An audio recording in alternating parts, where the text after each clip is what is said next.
An elderly man is seen dragging a young woman by her hair through what appears to be an abandoned neighborhood. Meanwhile, a group of 3 young people, 2 men and a woman, unlock the door of an upscale house. One of them quickly disables the alarm before it can activate. This individual, who seems the most anxious, reiterates their rules as they enter. They mustn't take any cash, and they should only grab items worth less than 10 grand. They move swiftly, completing the robbery in no time. Before leaving, they reactivate the alarm and break a front door window, triggering the alarm as they make their escape. Later, the trio are driving, smoking cannabis, and chatting. The nervous guy begins to talk about another friend who's leaving town, but the other 2 seem unfazed, saying that everyone eventually leaves Detroit. They themselves are planning to head to California after the next job, with no intention of returning. The woman invites the nervous guy to join them, but he declines, saying he can't leave his father behind. They drop him off at his house, where he heads straight to his dad's study and returns the key to the house they just burgled. His father works in home security.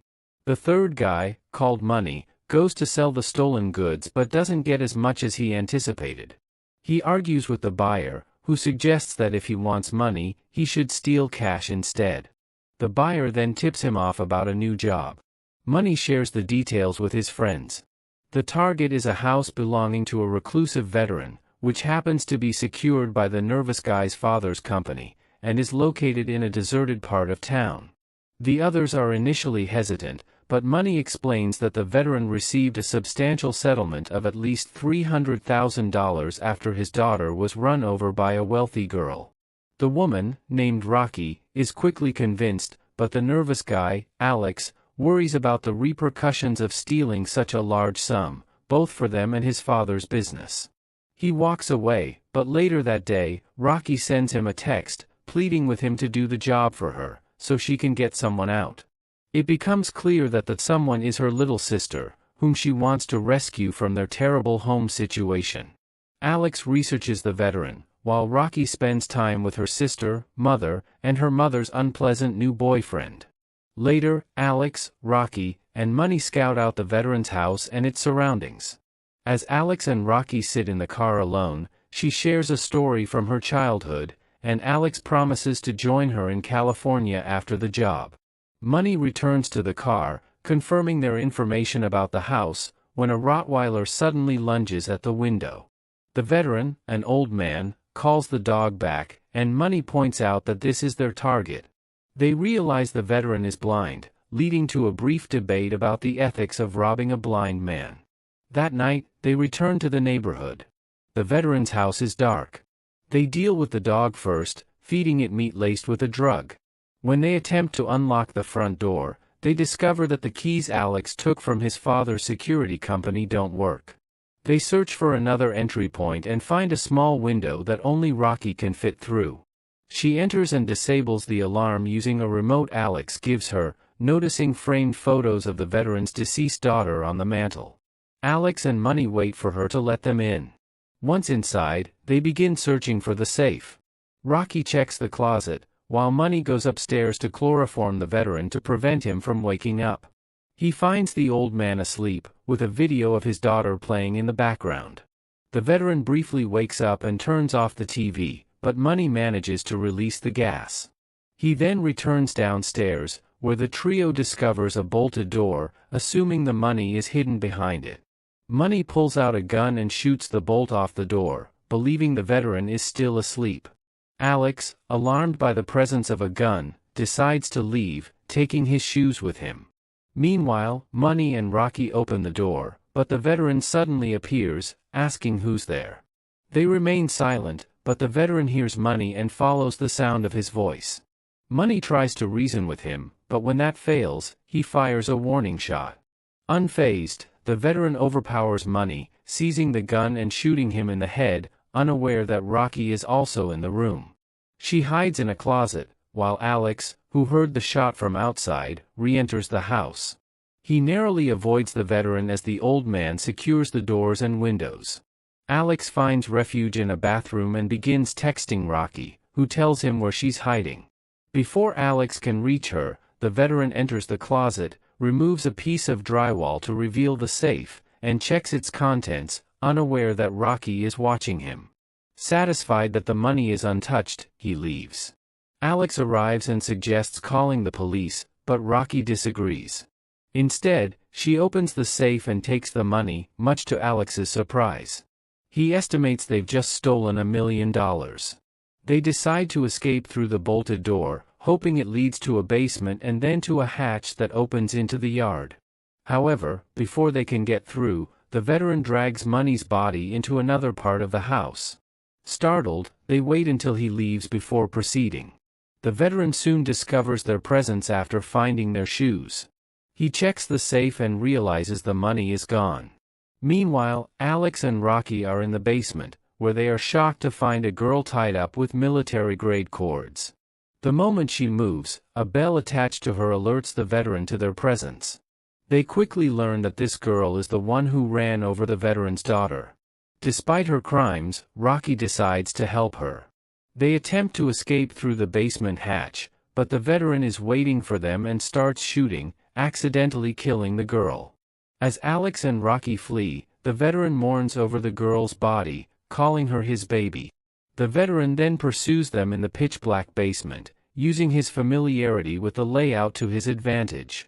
He nearly strangles Alex, but the young man manages to escape with Rocky. As they emerge from the basement, they are confronted by the Rottweiler, now fully awake. The dog chases them to the second floor, where they find themselves cornered in a room. The windows are barred, leaving them with seemingly no means of escape. Meanwhile, the veteran catches up to them, standing outside the room with his dog and a gun. Rocky and Alex frantically search for a way out, and Rocky spots a vent on the wall. Alex urges her to go through the vent while he holds the door. As Rocky crawls into the vent, the old man and his dog break through the door, attacking Alex. He falls through a window onto a skylight one level below. Back in the vent, the dog tracks Rocky by her scent and pursues her through the shaft. Rocky escapes by jumping into a vertical shaft. The veteran, realizing where Alex has fallen, shoots the skylight, sending him crashing down to the first floor. Alex tries to flee, but the veteran catches up with him in a room filled with gardening tools, where Money's body is hidden. The veteran brutally beats Alex and stabs him with large gardening shears. Meanwhile, Rocky regains consciousness in the vent, injured and in pain. She crawls further through the vents and spots two exits, one leading back into the house, the other outside. As she struggles to break through the bars at the opening leading outside, the veteran grabs her from the other side.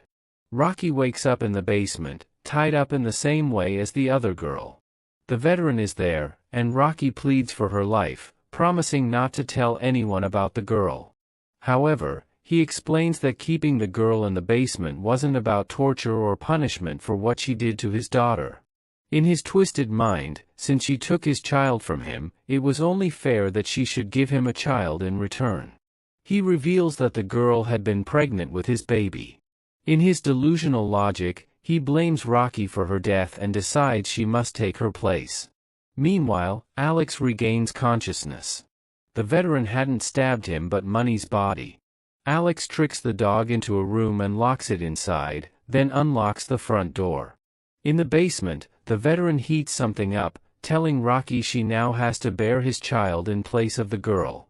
But, since he insists he's not a rapist, he plans to use his sperm rather than forcing himself on her. It's revealed that he was heating his sperm to inject it into her. Fortunately, Alex bursts into the basement just in time, preventing the veteran from carrying out his plan. He chains up the veteran and frees Rocky, who furiously attacks the old man. Alex suggests that calling the police is no longer an option and that they should simply leave the veteran chained in the basement. They take the money and head for the front door. However, as Alex opens the door, he is shot by the veteran, who has managed to break free. Daylight has broken as Rocky runs outside. The veteran sends his Rottweiler after her. After a long chase, she reaches Money's car, but as the dog catches up, she drops the bag of money. Once inside the car, she realizes she doesn't have the key. Thinking quickly, Rocky traps the dog inside the car, but as soon as she steps out and retrieves the bag, the veteran grabs her again, dragging her towards his house by her hair. When they reach the house, Rocky finds the remote for the alarm and activates it. The loud noise disorients the veteran, allowing her to push him into the basement. Believing him to be dead, she grabs the money and runs just as the police arrive at the house. Later, Rocky is seen at the bar in an airport with her little sister. She hears a news report on the television about the events at the house. The veteran survived the fall but didn't mention Rocky's involvement in the robbery or the missing money. Rocky is now free to start a new life with her sister in California. Perhaps. Make sure to subscribe and hit the notification button so that you don't miss any of our video updates.